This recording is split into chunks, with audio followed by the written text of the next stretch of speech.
BCom fifth সেমিস্টারে business math stat বলেছিলাম যে এই সাবজেক্টটা এবারে খুব ভয়ঙ্করভাবে রয়েছে।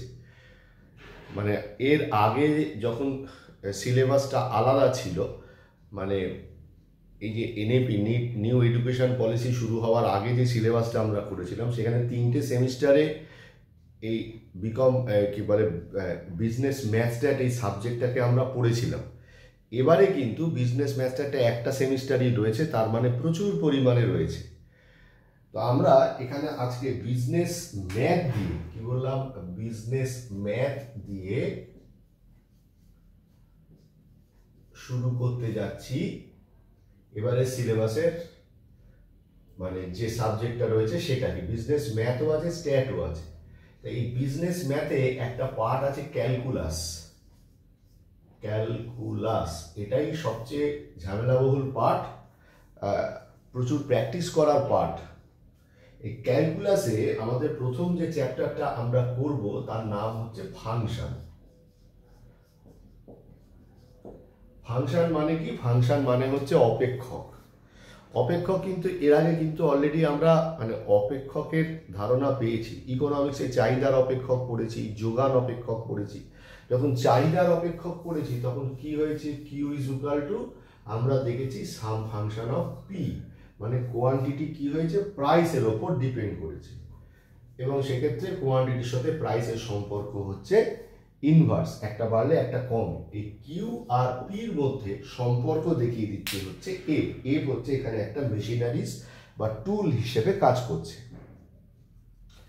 এবারে আমরা যে অঙ্কটা করতে যাব কিভাবে ব্যাপারটা ভাবতে পারি, ব্যাপারটা ভাবতে পারি হচ্ছে যে ধর y is equal to x square plus x আছে। আমি মনে করলাম যে when x ইকুয়ালস টু 1 তখন y কত হবে, 1 স্কোয়ার প্লাস 1 মানে 1 প্লাস 1 মানে 2। when x equals to 2 y সমান সমান 2 স্কোয়ার প্লাস 2 মানে 2 দুগুণে 4 প্লাস 2 মানে 6। ব্যাপারটা তাহলে এইভাবে হতে থাকে। তো তাহলে x এর মান যখন 1 তখন দেখ y এর ভ্যালু কত, 2। x এর মান যখন 2 তখন y এর ভ্যালু কত, 6। তাহলে y এর মান কার উপরে ডিপেন্ড করছে, x এর উপর ডিপেন্ড করছে। দ্যাট মিনস y এর মানটা x এর উপর ডিপেন্ড করছে। তার মানে আমরা বলতে পারি y is equal to some function of x। উচ্চারণটা এইভাবে করতে হয়, y is equal to fx। এখানে x আর y এর মধ্যে সম্পর্ক দেখাচ্ছে হচ্ছে f। এখানে দুটো ভ্যারিয়েবল কাজ করছে, কি কি? একটা হচ্ছে ইন্ডিপেন্ডেন্ট ভ্যারিয়েবল,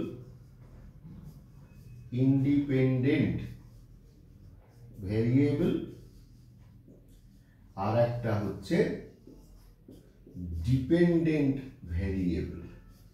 কি বললাম? আর একটা হচ্ছে ডিপেন্ডেন্ট ভ্যারিয়েবল। ইন্ডিপেন্ডেন্ট কেন? কারণ এক্স এর মানের জন্য ওয়াই এর ভ্যালুটা ডিপেন্ড করছে, তাই। তাহলে ডিপেন্ডেন্ট ভ্যারিয়েবল হচ্ছে ওয়াই আর ইন্ডিপেন্ডেন্ট ভ্যারিয়েবল হচ্ছে এক্স। তাহলে আমি কি লিখেছি, ওয়াই সমান সমান এফ এক্স। এখন তাহলে এই ওয়াই এর জায়গায় তাহলে আমি কি বলতে পারি, এফ এক্স লিখতে পারি, কারণ ওয়াই সমান সমান এফ এক্স তো, তাই না? তাহলে এফ এক্স এর জায়গায় লিখলাম এক্স স্কোয়ার প্লাস এক্স। আমি কি বললাম, হোয়েন এক্স এর ভ্যালু 1, তাহলে আমি এখানে লিখলাম রিপ্লেসিং x by 1। এই কথাটার মানে কি, x কে 1 এর দ্বারা রিপ্লেস করলাম। তার মানে কি হলো, f1 x এর জায়গায় 1 বসাবো, তাহলে কত হলো, 1 স্কোয়ার প্লাস 1 মানে হচ্ছে কত, 2। আবার যেমন যখন x এর ভ্যালুটা যখন 2 ভেবেছি তখন কি হবে, লিখবো রিপ্লেসিং x by 2। তাহলে কত হবে, f2 মানে কত, 2 স্কোয়ার প্লাস 2 মানে 4 প্লাস 2 মানে কত, 6। তো ফাংশন মানে হচ্ছে এটাই, মানে fx is equal to x square plus x. আগামী সময় এই fx আমি fx বললাম, আবার qx ও বলতে পারি।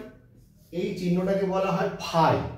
আবার ফাই এক্সও বলতে পারি। বিভিন্ন মানুষ যেমন বিভিন্ন রূপে দেখা দেয়, সব মানুষকে তো একরকম দেখতে নয়, তেমনি এক একটা ফাংশনকে এক একটা রূপে দেখতে পারি। ফাংশন ইকুয়ালস টু একটা ইকুয়েশন তার জায়গায় ভ্যালু বসাতে হবে, অ্যান্সার হয়ে যাবে। এই হচ্ছে ফাংশানের বিষয়বস্তু। আমি ফাংশানের তাহলে প্রথম কি করলাম, ফাংশানের প্রথম বেসিক আইডিয়াটা দিলাম, এরপর আমি ফাংশানের কিছু অঙ্ক করি, তাদের হোম টাস্ক দেবো। ফাংশানটা আমরা ভিডিও ক্লাসেই কমপ্লিট করব এবং আশা করা যায় ফাংশান এই যেটুকু আছে আমাদের ভিডিও ক্লাসে পুরোটাই কমপ্লিট হয়ে যাবে। ঠিক আছে, আপাতত এই ভিডিওটা এইটুকুই।